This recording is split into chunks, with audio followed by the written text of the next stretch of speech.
Así que esa noche me senté resuelto a escribir algo yo mismo, dice él, y escribí a gran prisa, y me temo que algunas de las rimas están mal.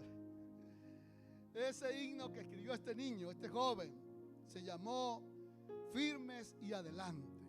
Quizás los chicos, los hermanos que están más nuevos y los que tienen menos edad que yo no lo recuerdan, pero yo lo recuerdo vívidamente. No es de sorprender que este himno tuvo una respuesta, una acogida interesante en todo el mundo. Una de las fantasías de los niños era ser soldados, pero esta figura también resultaba una fantasía tremendamente inspiradora para los adultos de su época, ser soldados de Cristo marchando a la guerra. Y fue así como rápidamente olvidaron que se trataba de un himno infantil y los adultos se lo arrebataron siempre a los niños. Y por eso usted seguro escuchó ese himno en su iglesia cuando usted comenzó la vida cristiana. Yo lo escuché, lo canté y de vez en cuando lo vuelvo a oír. Dice así: firmes y adelante, huestes de la fe, sin temor alguno que Jesús nos ve. Jefe soberano, Cristo al frente va y la regia enseña, tremolando está. Firme y adelante, huestes de la fe, sin temor alguno que Jesús nos ve. Al sagrado nombre de nuestro Dalí, tiembla el enemigo y huye de la lid. Nuestra es la victoria, dad a Dios lo hoy y óigalo el averno lleno de pavor. Muévese potente el pueblo de Dios, pues su gran jefe marcha siempre en pos. Es un solo cuerpo y uno es el Señor, una es la esperanza y uno es el amor. Tronos y coronas pueden perecer, de Jesús la iglesia firme ha de ser. Nada en contra de ella prevalecerá, porque la promesa nunca fallará. Firme y adelante, huestes de la fe, sin temor alguno que Jesús nos ve. Amén. ¿Recuerdan ustedes ese himno? Algunos, ya creo que ustedes nacieron fue después del año, muy recientemente. Bueno, yo recuerdo esos himnos tan lindos que cantábamos, de esos himnarios de gloria y triunfo y de fe y alabanza. Amén. Vale la pena recordar.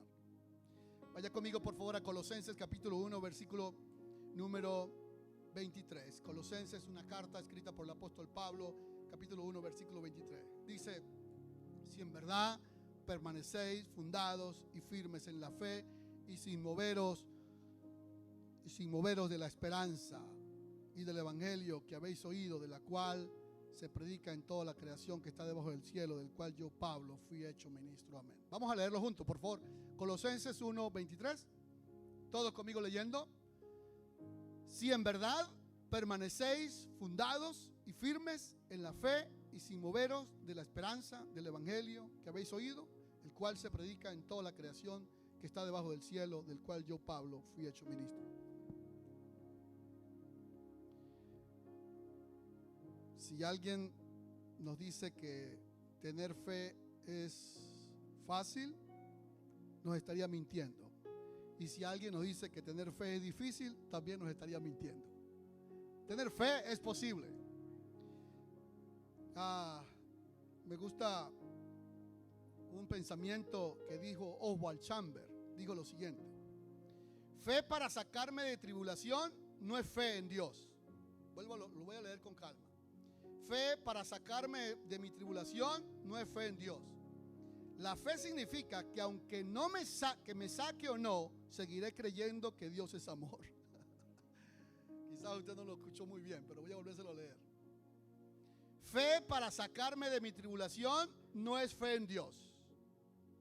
La fe significa que aunque no me saque del sufrimiento, de la tribulación, yo seguiré creyendo que Dios es amor. Algunas cosas solamente se aprenden en el horno de fuego. Algunas cosas solo se aprenden en el horno de fuego. ¿Amén? Ahora, ¿de qué trata esta carta? Tenga a la mano su cuaderno y su lápiz y su Biblia abierta. Esta carta de Colosenses, cuando el apóstol Pablo dice que permanezcamos firmes en la fe, hay que mirar su contexto. Y esta carta fue escrita por el apóstol Pablo durante uno de sus tiempos de prisión en la cárcel. Se cree que Pablo tuvo 3 veces preso: uno en Roma, otro en Cesarea y muchos están de acuerdo que también estuvo preso en Éfeso. Estando preso en Roma, en Cesarea y en Éfeso, el apóstol Pablo escribe estas cartas. Y es asombroso, porque usted y yo vivimos a veces situaciones que no son agradables y el mundo se nos viene encima. Sentimos que todo ya no marcha bien y nos desesperamos. Y a veces dudamos de Dios, cuestionamos la fe, cuestionamos la iglesia, cualquier cosa. Pero ahora piensen en un momento en un hombre que está preso. Si lo quieren probar, vayan al capítulo 4 y vayan al versículo 3. Dice el apóstol, orando también al mismo tiempo por nosotros. Se refiere Pablo. Es posible que estaba con Timoteo, estaba con Lucas, el médico amado, y estaba con Epafras, que fue uno de los ayudantes de Pablo. Él dice, oren también por nosotros para que el Señor nos abra puerta por la palabra a fin de dar a conocer el misterio de Cristo, por lo cual estoy preso. ¿Lo escuchó bien? ¿Lo pudo oír con atención? Estoy preso. Y lo tremendo de esta clase que vamos a ver hoy, de esta enseñanza, es que Pablo no está preso en la cárcel por ser un maleante, una persona que ha quebrantado la ley moral. Pablo está preso en la cárcel por una razón. La razón es porque se le condena, porque él cree en la resurrección de Cristo, porque él cree que Cristo es real. Está pasando tiempo en la cárcel simplemente por su fe. Uno de los libros que leí hace algunos años me impactó mucho, se llama El Hombre Celestial. Es un hombre que en su país, Corea del Norte o China, uno de esos dos países, no recuerdo cuál de los dos, estaba tan sentenciado a tantos años de prisión por causa de Cristo que había perdido toda esperanza de salir. El Hombre Celestial se llama el libro, lo pueden buscar, lo pueden escuchar en audio, lo pueden leer. Para resumirles la historia, aunque no me gusta contarles el final porque después no lo leen, pero este hombre pasó muchos años en cárcel y finalmente Dios lo sacó de una manera milagrosa, asombrosa. Le abrió la cárcel, los guardias se durmieron y salió por medio de ellos como el apóstol Pablo en Hechos 16. Dios lo puede hacer, lo cantamos hace un momento. No me digas que no puede. No nos digas que Dios no puede hacer algo. Ahora, Pablo está preso ahí y voy a compartirle 4 cosas hoy centrales que quiero que usted la anote. El apóstol Pablo está preso. El apóstol Pablo sabe que su pequeña iglesia en Colosa está viviendo una de las tempestades más fuertes. La razón es que Colosa era una de las 3 ciudades más fuertes e influyentes de Roma en ese tiempo. Se conocían como el Asia Menor. Y junto con Hierápolis y la Odisea eran los 3 centros cosmopolitos que Roma tenía en Asia Menor. Se movía el comercio, la industria.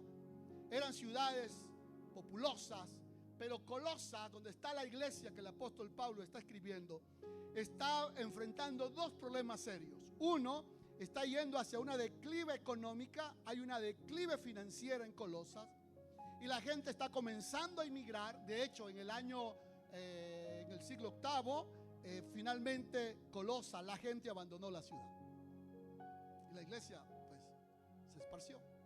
Ahora, pero aparte de eso, de la crisis económica que a veces se comienza a sentir también en este país donde estamos, Colosas estaba viviendo una decadencia financiera, pero había un problema de fondo en la iglesia, y esto es muy importante que lo podamos entender. El problema era que había resurgido una secta en ese tiempo llamada los gnósticos, y los gnósticos estaban enseñando que Jesucristo era simplemente un Dios como todos los dioses que ellos tenían. Es decir, Cristo sí es verdad que es sobrenatural, pero es igual que todos los demás dioses que nosotros adoramos. Entonces algunos maestros de la iglesia en Colosa comenzaron a enseñar que se puede ser cristiano y al mismo tiempo se puede ser gnóstico. Se puede ser cristiano y al mismo tiempo se puede ser masón. Se puede ser cristiano y al mismo tiempo no ser cristiano. ¿Sí me explico? Es decir, a la larga todos somos creación de Dios y a la larga todos vamos a ir para el cielo. El apóstol Pablo, imagínense ustedes por un momento un hombre que está preso en la cárcel y sabe que su pequeña iglesia está siendo contaminada porque algunos de sus líderes han abrazado esta herejía y han comenzado a enseñar que decían los gnósticos, entre Dios y el hombre hay varios dioses y varios caminos para llegar a Dios. Y Cristo puede ser uno de esos caminos. El apóstol Pablo, un hombre extraordinario que jamás iría a tolerar esa herejía, me imagino en la cárcel sin poder salir para ir a corregir allá donde están ellos. Porque en el capítulo 2, versículo 1 dice: hermano, quiero que sepan cuán gran lucha sostengo por ustedes y por los que están en la Odisea, otra ciudad, por todos los que nunca he visto su rostro. Dile al que está a su lado, dile: Dios quiere hablarte hoy. Dios quiere hablarte hoy. Dile así con pasión: Dios quiere hablarte hoy. Dígale: despierta, Dios quiere hablarte hoy. Tome cuaderno, tome Biblia, tome lápiz y escriba: Dios quiere hablarte hoy.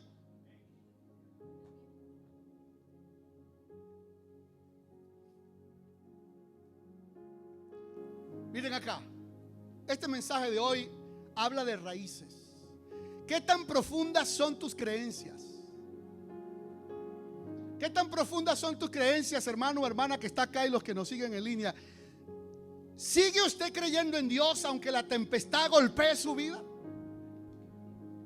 ¿Sigue usted creyendo en el Señor Jesucristo aunque la tempestad golpee su casa, su familia? ¿Sigue usted amando la iglesia? ¿Sigue creyendo que la palabra de Dios es viva y eficaz? ¿Se sigue congregando con pasión como lo hacía al principio? ¿Sigue usted dando lo mejor por el Señor cuando la tempestad arrecia? De eso miraremos. Para que tengan una idea, el apóstol Pablo nunca había ido a esa iglesia. La había fundado a través de Epafras, uno de sus discípulos. Pero la pasión que él tenía por esa iglesia era tan fuerte y tan profunda que le dolía que las herejías estuvieran tomando tanta fuerza en la iglesia.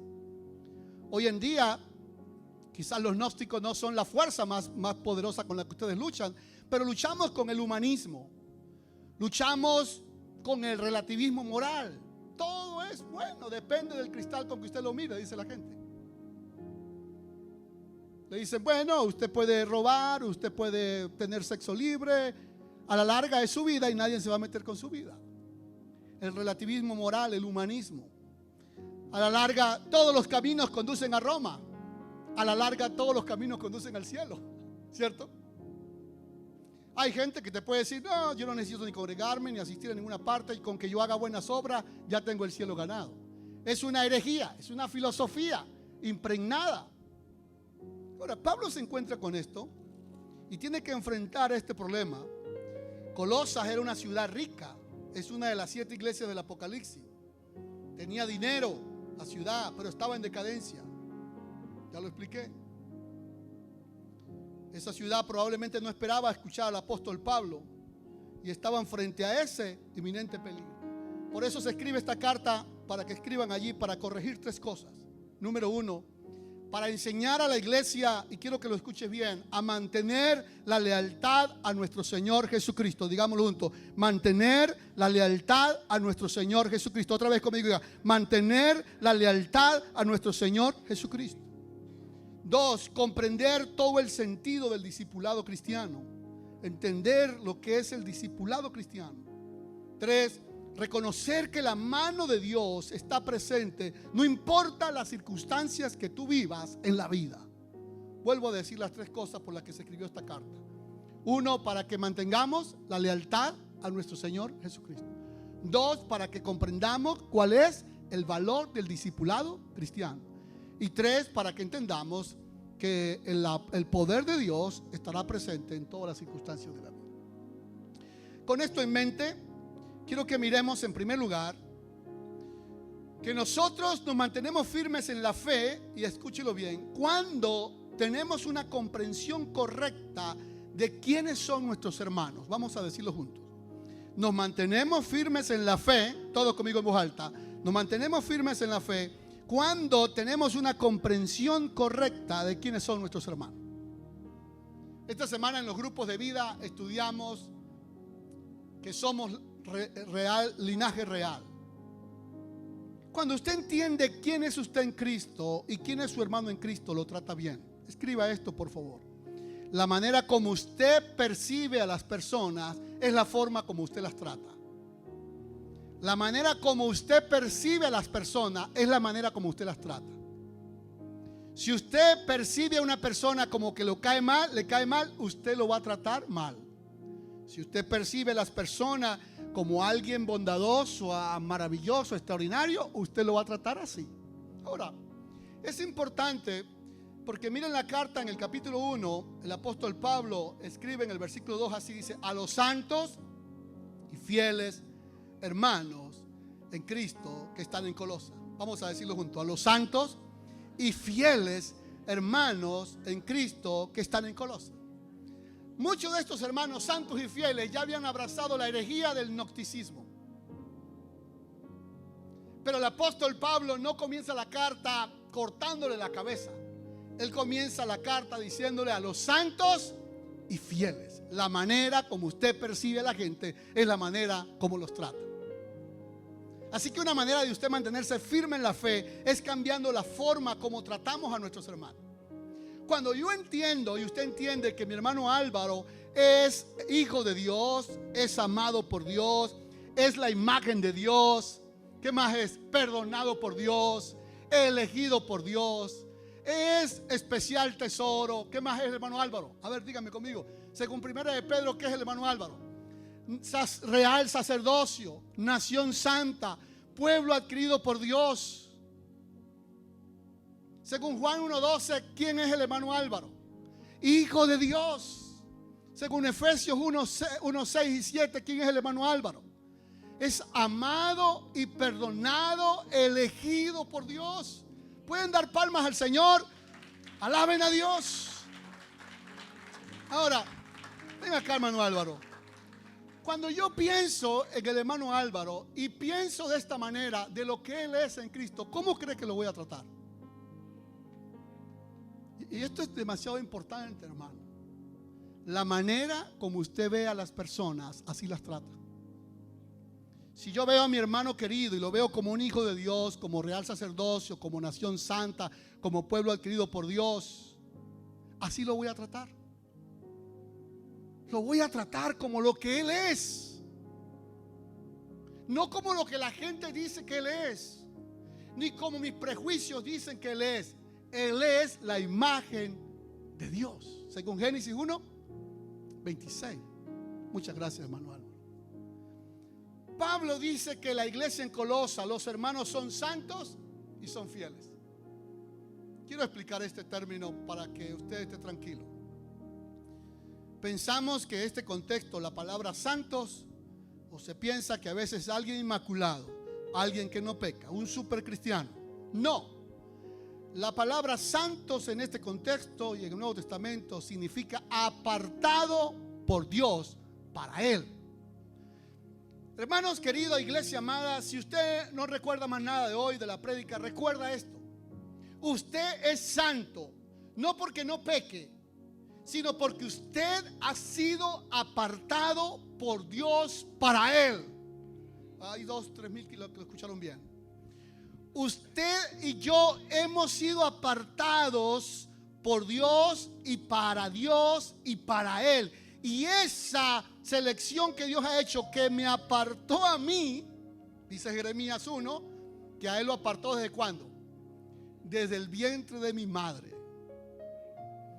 El Señor te apartó a ti, hermana y hermano, te apartó para Él.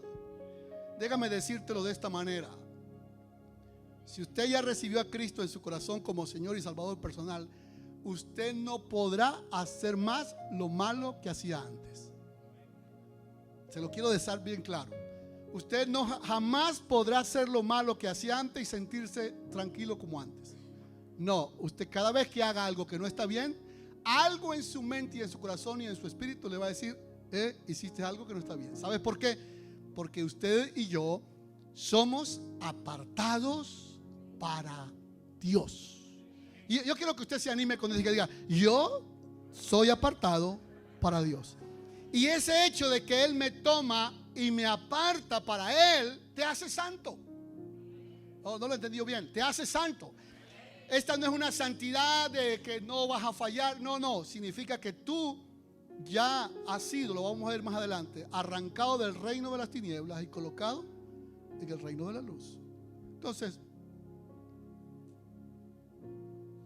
eso es ser santo. Santidad entonces acá es ser apartados por Dios. Ustedes son apartados para Dios, le dice Pablo a los que están en Colosenses. Ustedes nunca olviden que fueron apartados para Dios. Cuando usted recibe a Cristo en su corazón, usted ya no puede llevar la misma vida que llevaba antes. Por una razón, porque usted ahora cambió de dueño. Usted le pertenece a Cristo. Pero aparte de ser santos, Pablo dice, también ustedes son fieles. Y fieles en este contexto significa personas llenas de fe. Llenas de fe que ante cualquier circunstancia de la vida ustedes pueden mantener en alto su fe. A ver, fiel aquí no significa, o fiel aquí significa personas llenas de fe. En otras palabras, el apóstol dice, ustedes son santos porque fueron apartados por Dios. Están viviendo en una comunidad donde está impregnada en gnosticismo, herejías. Le están enseñando cosas que le den culto a los ángeles, que no coman esto, que no manejen, que guarden ciertos días y fiestas. Pero Pablo le dice, no se preocupen, ustedes fueron apartados para Dios. Y segundo, ustedes son fieles porque ustedes guardan la fe, mantienen la fe. Pero la tercera palabra que el apóstol Pablo usa, que es muy bonita, es hermanos.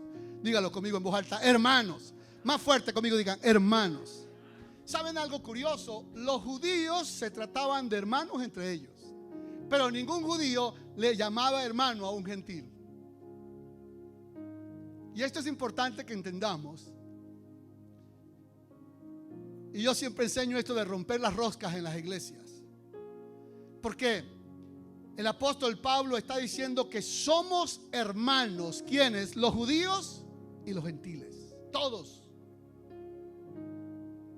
Es decir, él no está solamente seleccionando a unos para ser hermanos y a otros no. Él le da el valor a todos los que están en la congregación como hermanos. Tú eres mi hermano. Usted puede decirle al que está a su lado, tú eres mi hermano, tú eres mi hermana.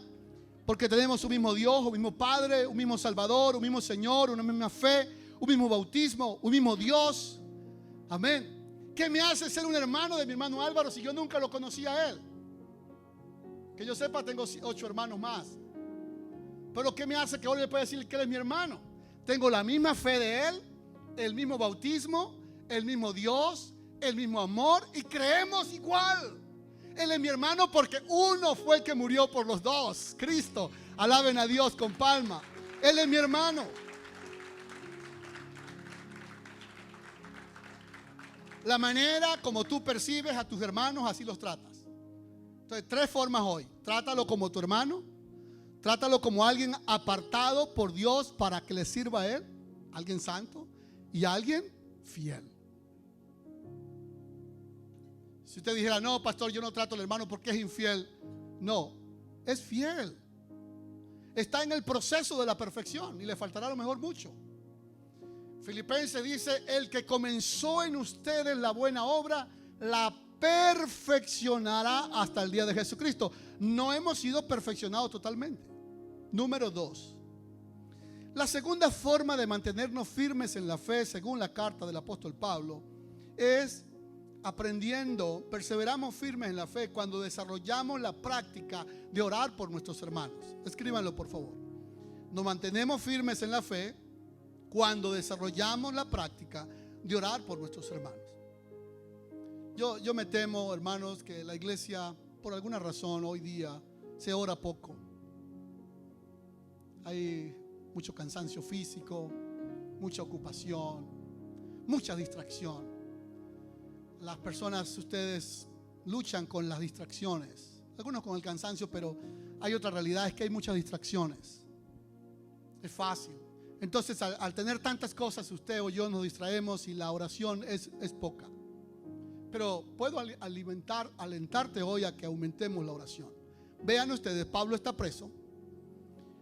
Tiene una iglesia que está luchando entre la economía que está desplomándose y la herejía del gnosticismo, que amenaza con acabar la fe. Lean conmigo el verso 3. Todos en voz alta, Colosenses 1:3. Todos en voz alta, por favor. 1, 2 y 3. Siempre. No están leyendo conmigo la Biblia. Están leyendo algún otro libro. 1, 2 y 3. Colosenses 1:3. 1, 2 y 3. Siempre. Otra vez, diga, siempre. ¿Cuándo? Siempre. Deténgase allí, subráyelo. ¿Cuándo usted debe orar por mí como pastor? ¿Cuándo yo debo orar por ustedes como pastor? ¿Cuándo usted debe orar por los hermanos? Siempre. Evan Robert, quien fue uno de los grandes precursores del avivamiento de Gales, trabajaba en las minas de carbón. Llevaba siempre con él una libreta y con lápiz de carbón esperaba a los que salían de las minas y le preguntaba: ¿tienes algo por lo cual quieres que yo ore hoy por ti? Y Evan Robert no era un predicador a full time con la iglesia, era uno de los que trabajaban en las minas. Cargaba su libreta y al salir del trabajo le decía: amigo, ¿tienes algo por lo cual quisiera que yo orara por ti? Y a los días las personas le decían: Evans, gracias por orar por mí, mi oración fue respondida. Yo he estado pensando cómo logramos que la iglesia ore más. Una de las maneras que tenemos es que usted puede escribir sus peticiones en la parte de atrás, escribirlas, y la iglesia frecuentemente ora por esas peticiones. Pero necesitamos hacer algo más intencional. Y necesitamos que usted se una a la oración en sus distintos momentos, los miércoles, los domingos en la mañana, por Zoom los sábados por la mañana. Se una en oración desde su casa, para que pueda decir conmigo en voz alta, diga ¿cómo? Siempre. Otra vez conmigo, diga siempre. Vamos, iglesia, vamos más fuerte, diga siempre orando por vosotros. Vas a decirlo hasta que se haga vida en su mente, en su consciente. Diga orando siempre por vosotros. Es impresionante y no está mal, pero es impresionante que Pablo no dice orando siempre por mí. ¿Cierto? Es impresionante. Y yo he tenido que decir: Señor, perdóname, porque quizás los primeros 25 minutos de la oración los paso orando por mí. Y Pablo no dice así, dice siempre orando por mí. ¿Lo ven? ¿Qué dice? Siempre orando por vosotros, dando gracias a Dios, Padre de nuestro Señor Jesucristo.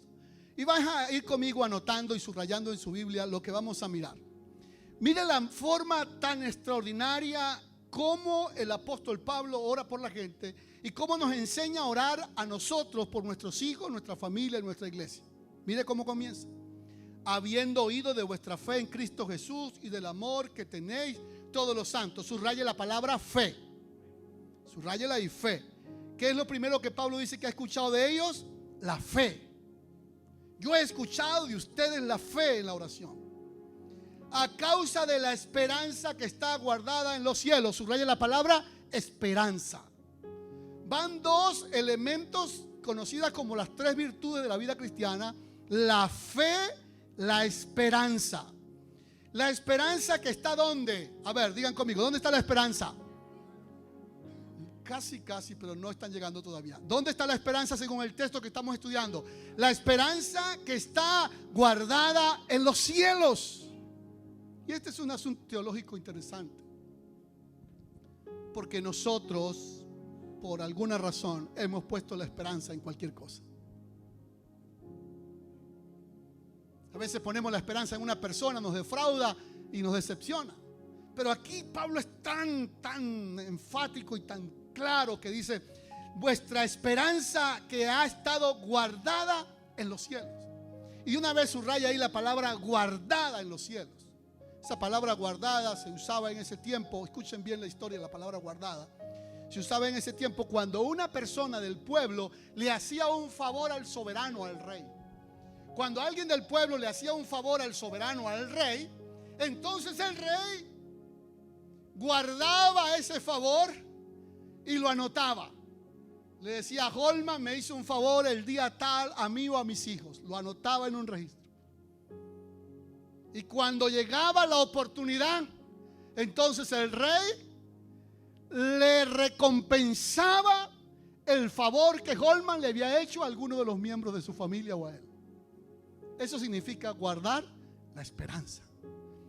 Guardar la esperanza significa colocar la esperanza en Cristo.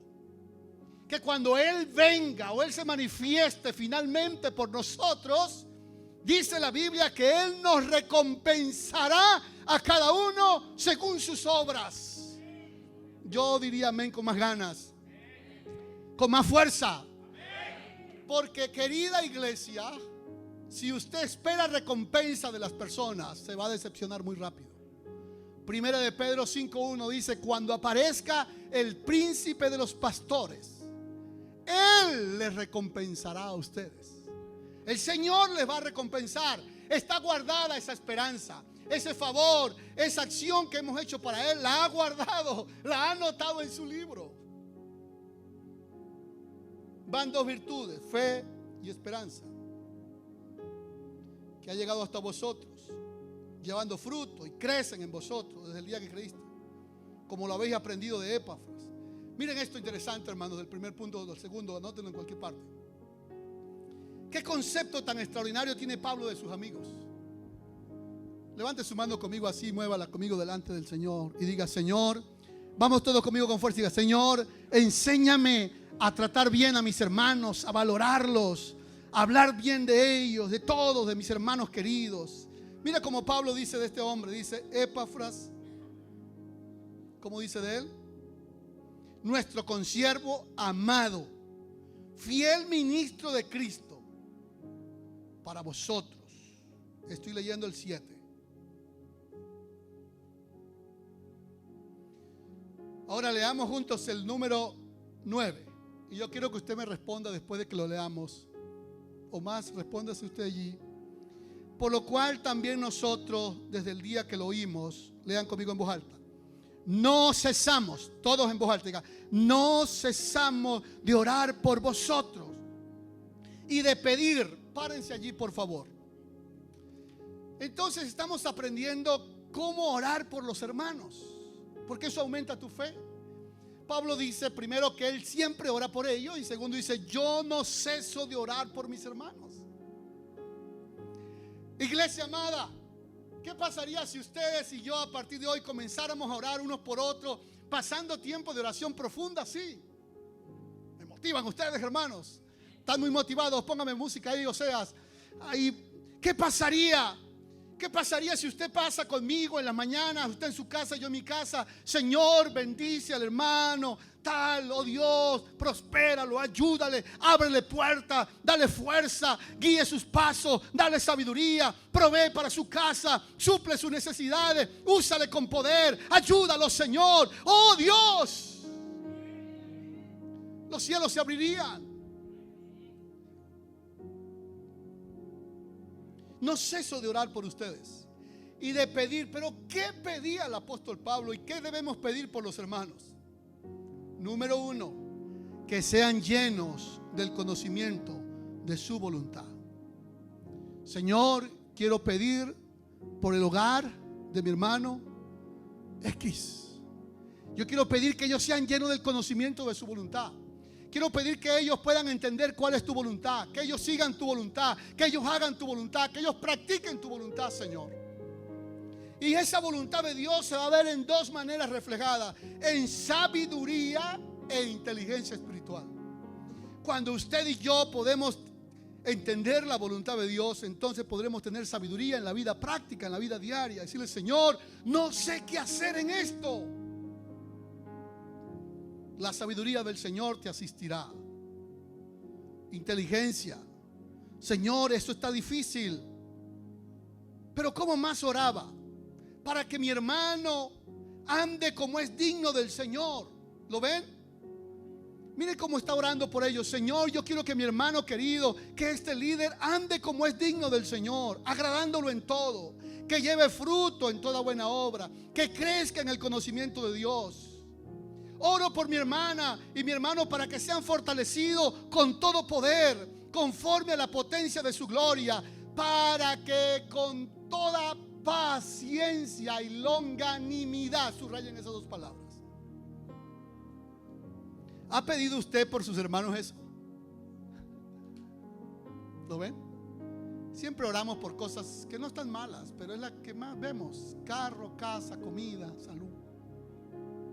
Son nuestras peticiones. Señor, denme más trabajo, que me aumenten el sueldo, que me suban las horas. En fin, eso no está mal, pero hay un nivel de oración más profunda, más teológica, más cristiana, más bíblica.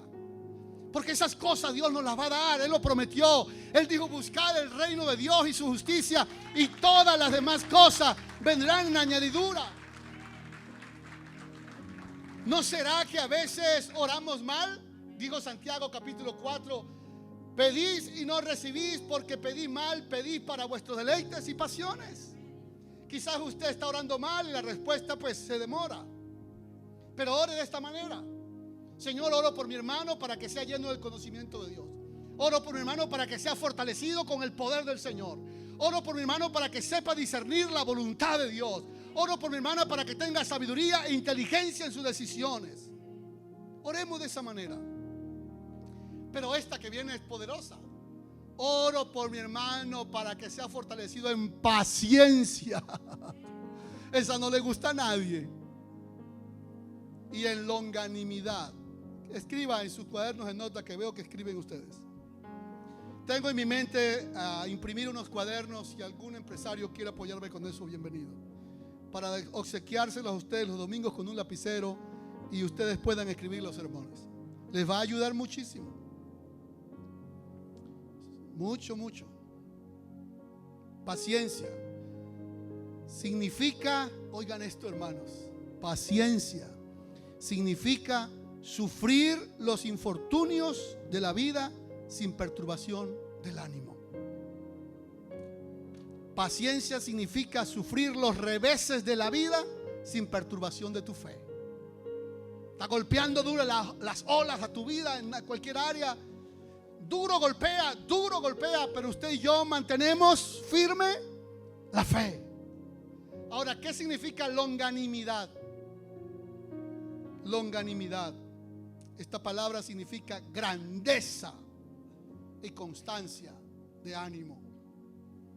Otra traducción de la palabra longanimidad significa es permanecer debajo cuando las pruebas están sobre ti arriba. ¿Alguna vez usted ha ido a alguna playa donde hay surfistas?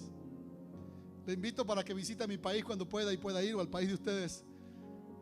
Es interesante ver cuando ellos entran y esas inmensas olas. O cuando íbamos a la playa, una de las cosas que más disfrutaba yo era meterme debajo de las olas, pero de las olas que estaban cerca, ¿no? De las olas, y cómo esas olas inmensas. Pero lo bonito de eso, hermanos, lo recuerdan, era que usted se mete debajo de las olas y sabe que las olas va a pasar. Y después, cuando la ola ha pasado, ¿qué queda aquí? Serenito. Pero tiene que tener cuidado, porque la ola regresa otra vez con fuerza, y si usted no es experto se lo puede llevar. Eso es longanimidad. Longanimidad es meterse debajo de la ola que ha golpeado duro tu vida. ¿Ven cómo está orando Pablo por ustedes? Señor, que Pablo ore más bien por mí, Señor, que a 25 la hora. Está bien que él también puede orar por eso, pero no lo veo en ninguna carta del apóstol Pablo. No lo veo así orando por las horas de trabajo, no. Él ora: Señor, que mi hermano aprenda a resistir cuando venga la tormenta. Alguien alaba a Dios. Aprenda a resistir cuando venga la prueba. Aprenda. Hermanos, ¿de quién aprendería Pablo a orar así? De Jesús. Un día Jesús, mirando a su discípulo más confiable, le dijo: Pedro, Satanás me ha pedido tu vida para zarandearlo como a trigo. Y Jesús podía decirle: Pedro, yo le dije a Satanás que no se metiera contigo porque tú eres mi preferido. Pedro, Satanás me pidió tu vida para zarandearte como el trigo. Mira lo que dijo Jesús. Pedro, pero yo he rogado para que tu fe no falle. No dijo, yo he pedido que no venga la prueba. Yo he rogado para que tu fe no falle. Entonces Pablo aprendió a orar de Cristo. Señor, mis hermanos en Colosa están siendo sometidos a una dura prueba, pero darles ahí el coraje para soportar con paciencia. Cuando esa ola venga sobre ellos, denle longanimidad, capacidad para soportar las cosas que son difíciles de soportar. Y luego mira cómo ora. Señor, enséñanos a orar así. Padre, oren conmigo así. Padre, más fuerte conmigo. Padre, que mis hermanos, que mis pastores, que yo aprenda en medio de cualquier desafío a dar gozo, a dar gracias al Padre con gozo. Mira cómo dice, con gozo, porque usted puede dar gracias sin gozo. A veces damos gracias de mala gana. Sí, pero aquí dice, dando gracias con gozo. Señor, gracias. Esto que viene no me gusta, Padre, por favor, pasa de mí esta copa, pero gracias. Está difícil esto, Señor, para participar de los santos en luz. Y esta que viene es muy poderosa, que usted la escriba. Esta define por qué usted es un santo. Porque usted ha sido arrancado de un reino. Quiero explicarle ese texto. Usted ahora pertenece al reino de Dios, tiene herencia. Verso 13, léanlo conmigo en voz alta. El cual, vamos todos en voz alta, diga, el cual, hablando de Cristo y del Padre, el cual nos ha librado. Por favor, subrayen la palabra potestad de las tinieblas. ¿De qué nos ha librado el Señor? Levanta su mano conmigo y dígalo en fe. El Señor me ha librado de la potestad de las tinieblas. Vas a decirlo en voz fuerte. Vamos a hacer un ensayo.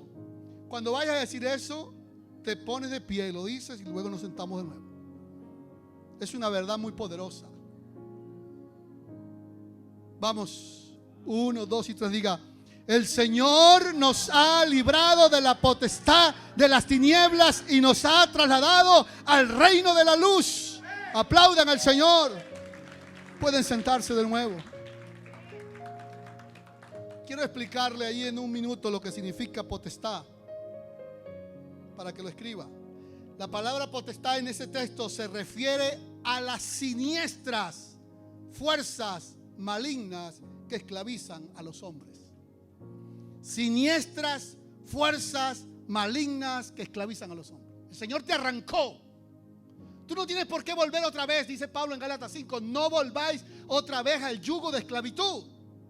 Ya Dios te hizo libre de la inmoralidad sexual.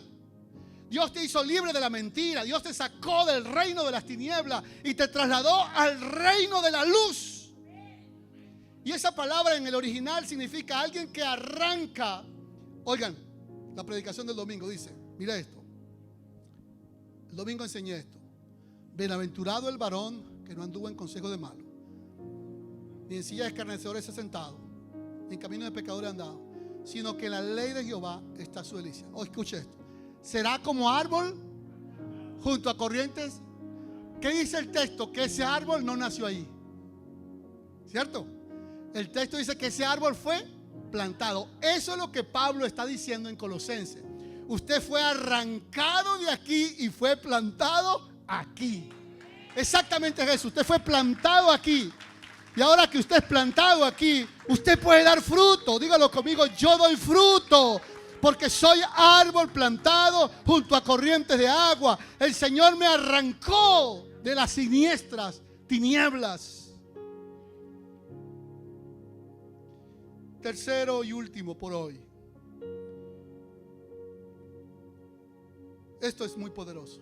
Lo tercero dice, o la tercera manera como nosotros nos mantenemos firmes, es sabiendo quién es el Cristo que adoramos. ¿Quién es el Dios que adoramos? Dígalo conmigo. La tercera manera, vamos conmigo en voz alta, diga, que yo me mantengo firme, es saber quién es el Dios que yo adoro. Ahora ustedes van a entender Colosenses, ahora sí.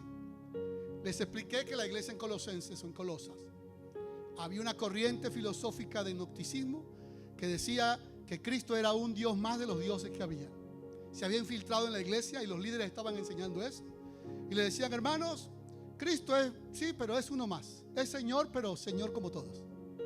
Para ir al Padre hay que pasar por varios caminos. Entonces Pablo ya está sentando la pluma y comienza así, versículo 15, por favor. Vamos a leerlo todo en voz alta. Vamos a leerlo como que estamos, ¿cómo no? Vamos a leerlo como lo que es, como la palabra eterna de Dios. Lean conmigo en voz alta. Él, más fuerte, digan: Él es la imagen del Dios invisible, el primogénito de toda creación, porque en Él fueron creadas todas las cosas, las que hay en el cielo, en la tierra, visibles e invisibles, sean tronos, sean dominios, sean principados, sean potestades. Todo fue creado por medio de Él y para Él. Y Él es antes de todas las cosas, y todas las cosas en Él subsisten. Él es la cabeza del cuerpo, que es la iglesia, el que es el principio, el primogénito entre los muertos, para que en todo tenga la preeminencia, por cuanto agradó al Padre que en Él habitase toda la plenitud, y por medio de Él reconciliar consigo todas las cosas, las que están en la tierra como las que están en los cielos, haciendo la paz mediante la sangre en la cruz. Amén. Y a vosotros también, que eras en otro tiempo extraños y enemigos de vuestra mente, haciendo malas obras, ahora Él los ha reconciliado. Diríamos nosotros en nuestro lenguaje: cortó de raíz la herejía del gnosticismo. Los que decían que Cristo era un Señor más de los tantos dioses que estaban adorando, Él dijo: no. Voy a resumir esto rápido. Él dijo, tomen nota, Él dijo: Cristo es la imagen del Dios invisible. Es decir, la imagen significa que Cristo es la auténtica revelación de Dios. Es el agente de Dios en la creación y la redención. Que Cristo revela el poder y la majestad de Dios.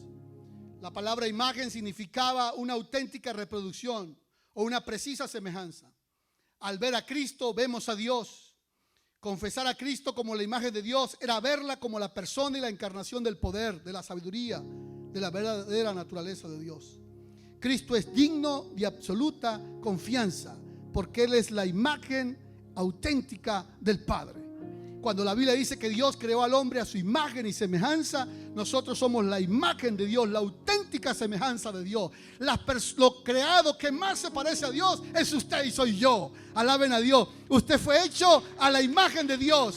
Cuando alguien lo ve a usted, ve reflejado a Dios.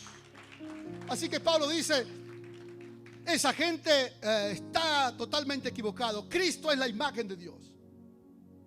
Ellos decían que Dios, nadie podía saber de Él. Y luego dice: Él también es el primogénito de la creación. Él es el primero de todo. Y vean ustedes el versículo 16. Quiero explicarlo un poquito. En Él fueron creadas todas las cosas. Por Cristo fue creado todas las cosas, dijo Pablo. Él no es un Señor así como ustedes lo están pintando. Cristo, las que están en el cielo y las que están en la tierra. Y los gnósticos tenían ellos una forma de esquematizar los poderes para llegar al Padre o para llegar a Dios. Decían que eran tronos, eran dominios, eran principados y eran potestades. Que para poder llegar a Dios primero había que pasar por un dominio, por un potestad, por un principado, y así llegaba a Dios. Y Pablo dice: no. Él le dice: no, mira, Cristo, en Él fueron creadas todas las cosas, las que hay en el cielo y en la tierra, visibles. Sean tronos, sean dominios, sean principados, sean potestades, todo fue creado por medio de Él y para Él. En otras palabras, Cristo es superior que todo eso. Alaben a Dios conmigo. Cristo es superior que todo lo que ustedes inventen. Él es superior a todo. Que en esta mañana su fe por el Señor arda, su fe en Cristo. En Él estaban todas las cosas y todas las cosas en Él subsisten. ¿Sabe lo que dice esa última parte del texto? Todo, dijo Pablo, todo lo que ustedes ven, el universo, Cristo es el Señor del universo. Porque ellos decían: Cristo es mi Señor. Él le dijo, sí, es verdad que es su Señor, pero aparte de ser su Señor, Cristo es el Señor. Amén. Dígalo conmigo, Cristo es el Señor sobre todo. Alabo a Dios sobre todo. Todo puede quebrarse, todo puede venirse abajo, pero todo está sujetado a Cristo. Y Él también es la cabeza de la iglesia. Dígalo conmigo, Cristo es la cabeza de la iglesia. Vamos conmigo, diga, Cristo es la cabeza de la iglesia. La iglesia no es una institución social. La iglesia no es un lugar de beneficencia pública. La iglesia no es un club social. La iglesia es lo más santo que existe en la tierra, porque es la novia, es el cuerpo de Cristo, y Cristo es la cabeza de la iglesia. Alaben a Dios. La iglesia es lo más amado por Cristo. La Biblia dice que Jesús viene por su iglesia. Así que nosotros deberíamos valorar la iglesia como lo que es el cuerpo de Cristo. Cristo la cabeza. Él es el primogénito entre los muertos. ¿Saben para qué le dice el apóstol Pablo? Para que en todo Él tenga la preeminencia. Póngase de pie, por favor. Significa primogénito en la creación, que es primero en todo, pero primogénito entre los muertos. Y me gusta esa. Primogénito entre los muertos significa que Cristo le quitó, como dice Hebreos, venció al último enemigo del hombre, la muerte. Dice el apóstol Pablo en Corintios: ¿dónde está, oh muerte, tu aguijón? ¿Y dónde, oh sepulcro, tu victoria? Que no pudiste retener al Rey de gloria. Cristo es el primogénito de los muertos porque le arrebató al diablo las llaves de la muerte y venció la muerte. Y terminó con el fatalismo de la humanidad, y ahora nosotros tenemos esperanza. Tenemos esperanza. Nosotros estábamos extraviados, pero en su cuerpo de carne, por medio de la muerte, nos presenta. Miren esto, el versículo 22. Y esto es importante que ustedes entiendan esta parte de la teología cristiana. Cuando usted entiende esto, quizás al principio no entiende por qué usted es santo y fiel, pero ahora lo va a entender mejor. Dice, todo lo que Cristo hizo, que ya les mostré, una de las cosas que Cristo hizo por ti y por mí, es que aunque usted y yo éramos enemigos del Padre, haciendo malas obras, Él nos reconcilió con el Padre. Y en su cuerpo de carne, por medio de la muerte, nos presentó ante el Padre. ¿Cómo? Estoy leyendo Colosenses 2:22. Nos presentó ante el Padre como santos y sin mancha delante de Él. Amén. Así nos presentó Cristo ante el Padre. Cristo te ve a ti y a mí como santo y sin mancha. Gloria al Señor. Solo quisiera dejarle estas últimas cosas y repaso el sermón de hoy. Permaneceremos firmes en la fe si comenzamos a tratar a nuestros hermanos como lo que son, santos y fieles. Permaneceremos firmes en la fe si comenzamos a orar por nuestros hermanos de la manera correcta como el Señor nos enseñó. Permaneceremos firmes en la fe si entendemos el Cristo que adoramos, el Dios Todopoderoso, el Señor del cielo y de la tierra. Y cuando permanecemos firmes en la fe, entonces tendremos grandes resultados. Los enumero. Saben que cuando usted permanece firme en la fe, usted podrá decir, vale la pena seguir a Cristo. No importa lo que venga. No importa. Mira lo que dice Pablo en su último versículo. Por lo cual también trabajo luchando según la potencia de Él, el cual actúa poderosamente en mí. Digamos juntos: yo trabajo, yo sirvo a Dios, yo sirvo a Dios en mi iglesia, yo sirvo a Dios en todo lo que hago, luchando, pero no en mi fuerza. Vamos, iglesia, no en mis fuerzas, no hago más nada en mi fuerza, sino luchando según la potencia de Dios en mí, el cual actúa poderosamente en mí. Alaben al Señor. Diga: Cristo actúa poderosamente en mí. Alabado sea el Señor. No te moverás de la esperanza. No perderás el gozo ante las duras dificultades de la vida.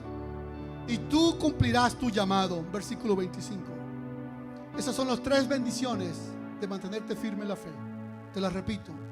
Cuando te mantienes firme en la fe, número 1, no te moverás de la esperanza. Número 2, no perderás el gozo ante la dura dificultad de la vida. Y número 3, usted cumplirá el ministerio. No lo va a abandonar. Cada vez que te sientas tentado a abandonar el ministerio, diga: no. Yo estoy firme en la fe. Yo vuelvo al ministerio que el Señor me dio. ¿Y en qué consiste el ministerio? Se lo resumo: en anunciar completamente la palabra. Escuchen esto: en amonestar a todo hombre y en enseñar a todo hombre en toda sabiduría, a fin de presentar perfecto en Cristo Jesús a todo hombre. Quiero terminar con el hermano Álvaro que empecé. Venga, hermano Álvaro. Le resumo el sermón aquí conmigo. Usted se mantiene firme en la fe cuando usted sabe tratar al hermano Álvaro como lo que él es. Usted se mantiene firme en la fe cuando usted ora por él de la manera correcta que la Biblia enseña. Usted se mantiene firme en la fe cuando juntos creemos en el Cristo poderoso que adoramos. Y usted se mantiene firme en la fe, o como resultado, una de las cosas que usted hace es: cumplo mi ministerio. Dice el apóstol Pablo, y oigan esto por favor, un momento, muchachos. Dice, óiganlo, venga más al centro que todos lo miren. Nehemías Parra cumplirá el ministerio como pastor en esta iglesia si yo puedo presentar a mi hermano Álvaro ante Cristo perfecto, no en su fuerza, sino perfecto en la obra de Cristo. Y para eso yo tengo 2 cosas que hacer con este querido hermano mío: enseñarlo y amonestarlo. Ese es mi ministerio. ¿Cuál es el suyo? El mismo. Su tarea con el hermano o la hermana es enseñarlo. Hermano Álvaro, quiero enseñarte para que cuando lleguemos al cielo te pueda presentar y decirle: Padre, te traje el hermano Álvaro, míralo cómo está perfecto. No te aparezcas en el cielo solo, porque te van a devolver. No te van a devolver, pero sí te van a preguntar por qué llegaste solo. Lleva siempre a alguien contigo. Ahí donde estás, por favor, pon la mano sobre el que está cerca suyo y ore conmigo. Oremos al Señor. Dígale: Señor, gracias por abrir mis ojos con esta predicación. Gracias por enseñarme a orar por mi hermano, por enseñarme a verlo como tú lo ves. Gracias por hoy abrir mis ojos de que tú eres todo. Eres el principio, eres el final, eres el primogénito de la creación, el primogénito en la muerte. Eres todo, Señor. Eres la imagen del Dios invisible. Tú eres todo para mí. Dígale: Señor, en ti pongo mi confianza. Nadie me moverá. Nadie nos moverá, iglesia. Dígale al Señor: Señor, en ti pongo mi confianza, y en ti pongo a mi hermano y a mi hermana, y nadie lo moverá. Nadie la moverá. Nada le moverá, Señor. Guarda a mi hermano. Quiero que ores por el que está a su lado. Dígale: Señor, guarda a mi hermano.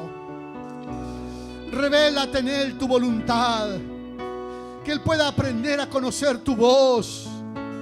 Señor, dale fuerza en la potencia de tu nombre.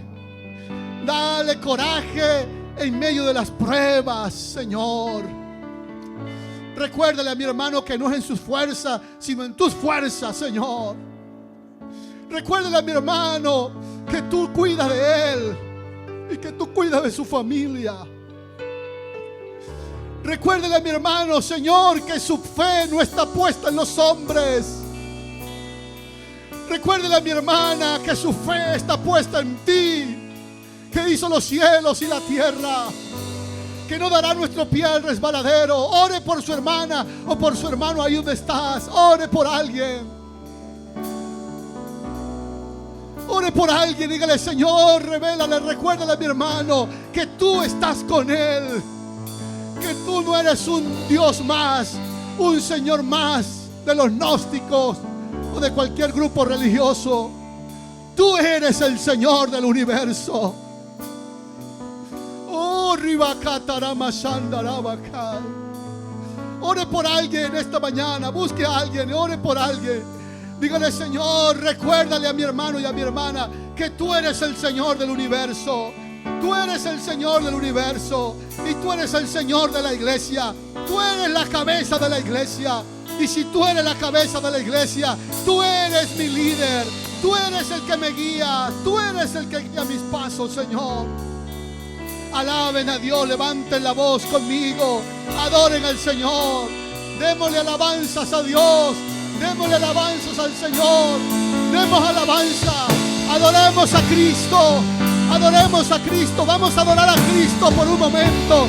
Adora a Cristo Jesús, adora al Señor, adóralo, adora al Señor, adora. Pon palabras en tus labios y adora, adora a Cristo, aleluya. Levanten adoración, vamos a adorar a Cristo, adoremos al Señor. Señor, te adoro, en medio de la batalla te adoro, te alabo, Señor, te alabo, Señor. Alaben al Señor, alabémosle más, más, más, más. Vamos, iglesia, vamos a adorar al Padre, al Hijo y al Espíritu Santo. Tú eres el Señor de mi vida. Dígalo con fuerza, tú eres el Señor de mi casa. Eres el Señor de la iglesia. Eres el dueño de la iglesia. ¡Aleluya!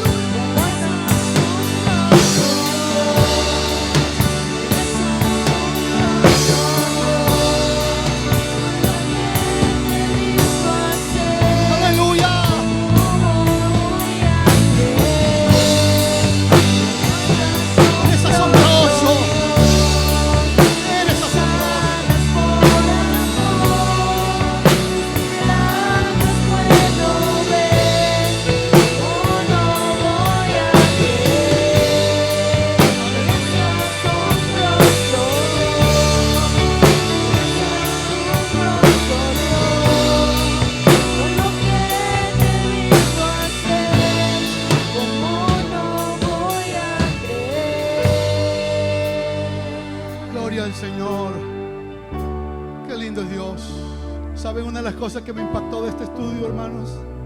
Quiero regalárselos. Oh, ribacanda la basata, cayasana, inderebesene, bequetenda la basata. No sé si podemos cantar el himno Señor mi Dios. Eliezer, ¿lo sabes? O Catherine. Vamos a cantar ese himno. Hay una presencia de Dios especial en esta mañana. ¿Saben algo? Mientras que cantan, busquen las notas para cantar ese himno, por favor. Quien lo sepa. ¿Saben lo que me impacta de esto, hermanos? Es que esto que yo les he enseñado hoy, ¿saben? Se convirtió o ya era parte de un himno que cantaba la iglesia del primer siglo. Hay un poder en el canto extraordinario.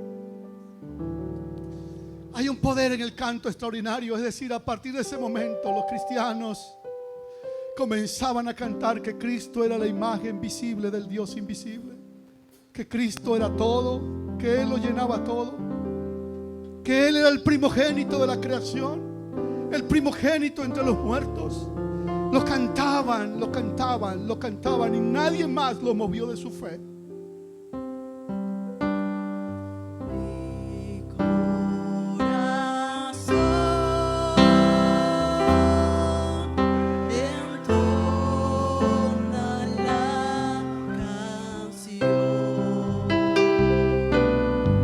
El Señor, Jesús, tú eres grande y poderoso, creo en ti.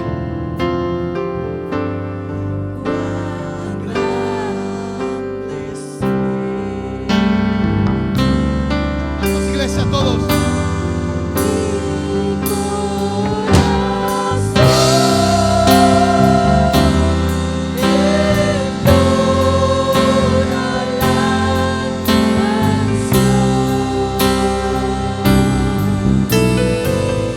Grande es el Señor.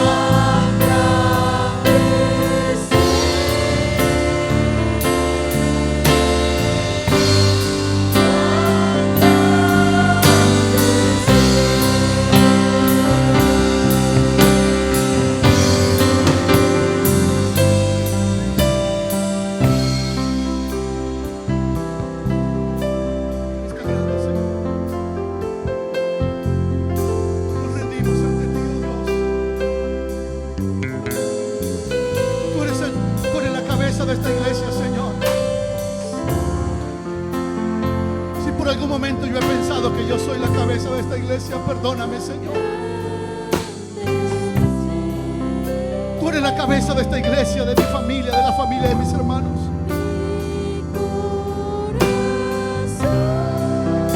Entona la canción.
Díganle: Señor Jesús, tú eres la cabeza de mi vida. Tú eres el Señor de mi vida, de mi familia.